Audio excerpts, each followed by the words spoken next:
O que esperar de 2026? No vídeo de hoje, eu vou dividir esse vídeo em 3 atos. E cada um deles eu vou mostrar cenários diferentes do que esperar desse próximo ano. O primeiro ato, a armadilha da mudança.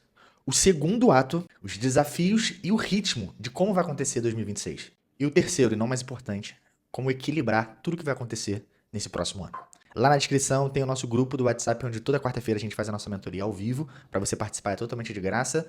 E também, se você quiser adquirir o nosso kit acelerador de negócios locais, se você tem um empreendimento, precisa se posicionar melhor para 2026, lá você encontra tudo o que precisa. Vou falar exatamente do nosso primeiro ato. E falando sobre a armadilha da mudança, sempre que chega final de ano, início de ano, a gente começa a se planejar do que a gente vai fazer, das promessas que a gente vai realizar, começa a fazer listas intermináveis que muitas das vezes, eu te garanto, que na maioria das vezes elas se tornam quase que impossíveis.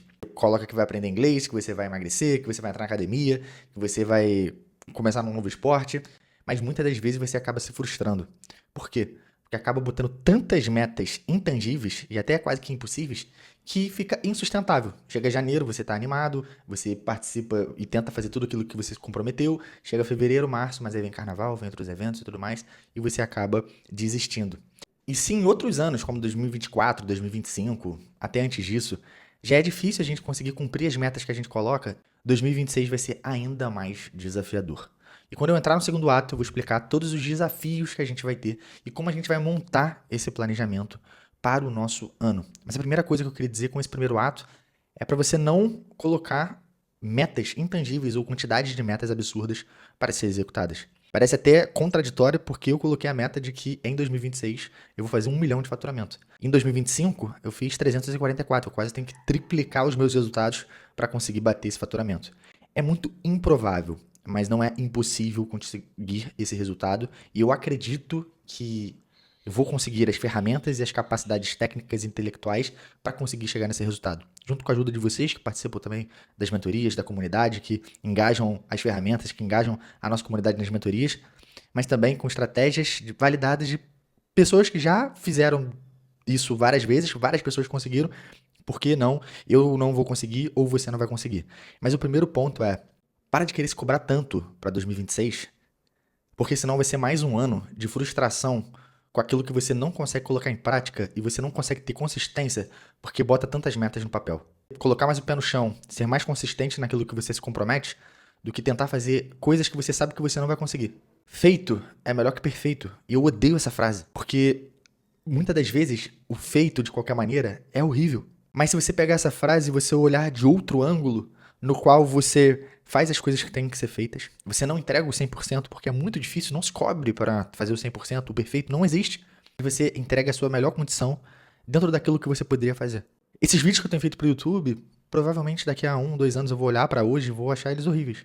Mas é o comprometimento que eu coloquei de fazer os vídeos segundas e sextas-feiras, o comprometimento que eu coloquei de fazer as mentorias de graça às quartas-feiras, o comprometimento que eu coloquei com a minha meta principal.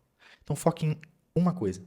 Eu tenho um filho recém-nascido agora, eu não tenho tempo de fazer milhões de metas. E antes dele entrar para a escola, dele ter idade suficiente para estudar, é o período que eu sei que eu mais posso imprimir tempo e energia, porque eu ainda sou jovem, para conseguir bater essa meta de 1 milhão de faturamento.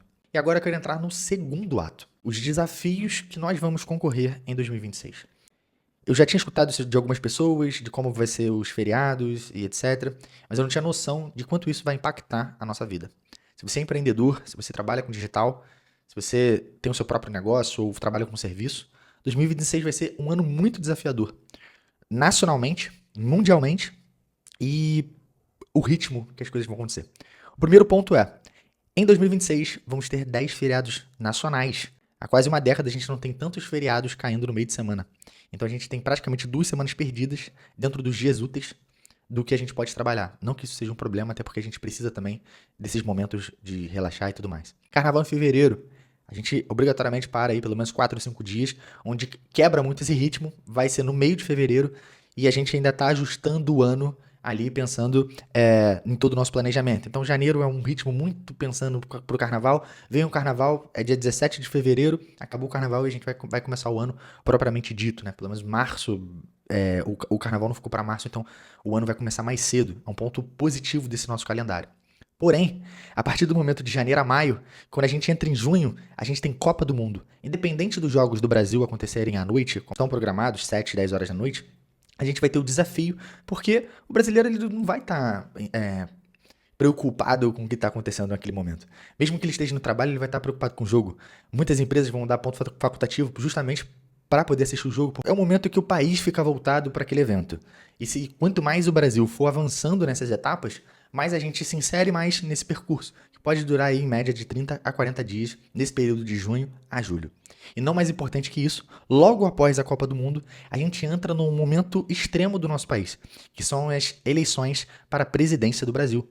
E a gente sabe o quanto o país, nos últimos anos, principalmente de 2017 para cá, está polarizado entre esquerda e direita, e todos os desafios dos dois lados por diferenças pequenas, onde a direita ganhou por pouca diferença da esquerda, e agora a esquerda novamente ganhou por pouca diferença da direita, e com tudo o que aconteceu com os atos do dia 8 de janeiro de 2024, e todos os desafios que a gente tem econômicos, sociais, etc., com a atual gestão. E eu não estou aqui entrando num papo político de esquerda, direita, até porque, na minha opinião, político tem que ser cobrado, e eu não estou nem aí para político de A ou político de B. Eu estou preocupado se o nosso país vai para frente, se a gente vai conseguir trabalhar, se a gente vai conseguir dar uma qualidade melhor para os nossos filhos, o país e o local onde meu filho vai crescer.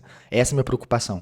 Mas eu não vou ficar perdendo a energia se o meu concorrente ou se um parceiro de negócio, se um cliente, ele tem um lado político A ou B.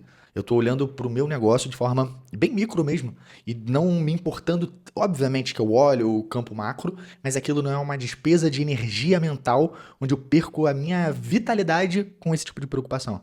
Até porque eu não tenho força suficiente, independente se eu for um grande youtuber ou não, de impactar o país de forma cultural e polarizado do jeito que ele é.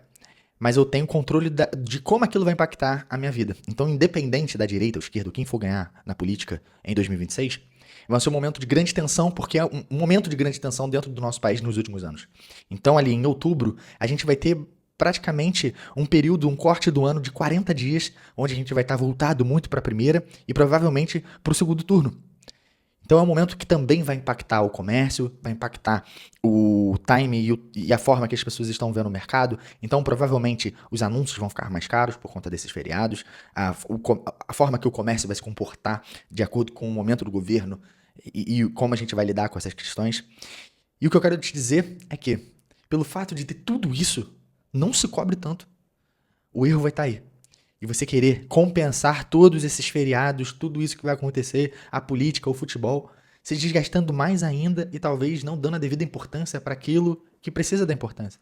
Talvez seja a sua esposa, o seu marido, o seu filho, a sua filha, a sua família.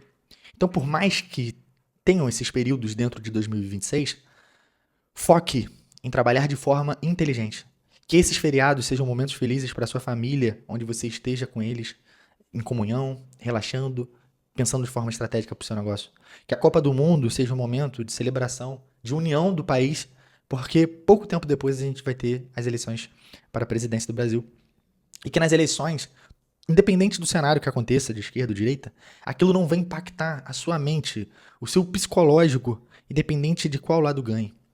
Foque em construir o melhor para sua família, independente das condições adversas que o país te entrega. E no terceiro ato, o que eu quero falar é sobre equilíbrio. Dentro desse equilíbrio de tudo que vai acontecer, pegando um gancho do ato 1 e do ato 2, foque em apenas uma, duas ou três coisas para o ano de 2026.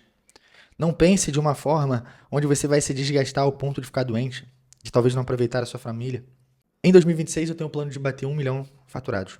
Eu sei o quanto eu vou me sacrificar em 2026 e pode até soar um pouco hipócrita da minha parte com tudo que eu vou ter que fazer nesse ano. Só tem uma meta para 2026. Eu já desenhei essa meta em micrometas tangíveis do que eu tenho que fazer para conseguir bater essa métrica principal. Assim como a gente faz no tráfego, a gente pega a nossa meta principal e destrincha em metas secundárias, em métricas secundárias. Foque apenas em uma ou duas metas. Em 2026 vou me preocupar em poupar mais. Em 2026 eu vou me preocupar apenas em aprender inglês. Em 2026 eu vou me preocupar com a meta de colocar o corpo que eu sempre sonhei. Em 2026 eu vou juntar com o Cadu, cara, e eu vou também bater meu recorde de faturamento. É isso que eu desejo pra sua vida. Que esse momento que você esteja vendo esse vídeo, se agora a gente tá principalmente na última semana de 2025, Mas que Deus abençoe você, sua família, independente da sua religião, independente de você acreditar em Deus, independente do que for. Mas que você seja abençoado naquilo que você acredita, que você conquista aquilo que você sonha, mas que você tenha paz no seu coração e prosperidade para sua vida. Fica com Deus e forte abraço.